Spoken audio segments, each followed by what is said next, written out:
International Mountain Day is celebrated annually on the 11th of December to create awareness about the importance of mountains to life, to highlight the opportunities and constraints in mountain development, and to build alliances that will bring positive change to mountain peoples and environments around the world. It has been observed every year since 2003 to create awareness about the importance of mountains in our lives, highlight the opportunities and constraints in mountain development, and build alliances that will bring positive change globally to people and the environment in the mountains. Mountains often serve as geographic features that define natural borders of countries.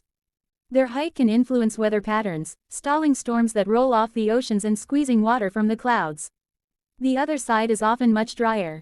The mountains are a natural environment that has recognized therapeutic virtues. They offer a living environment where the stresses and pressures of everyday life dissipate.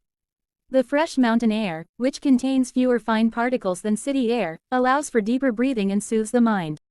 Formation of mountain. Mountains form where two continental plates collide. Since both plates have a similar thickness and weight, neither one will sink under the other. Instead, they crumple and fold until the rocks are forced up to form a mountain range. As the plates continue to collide, mountains will get taller and taller.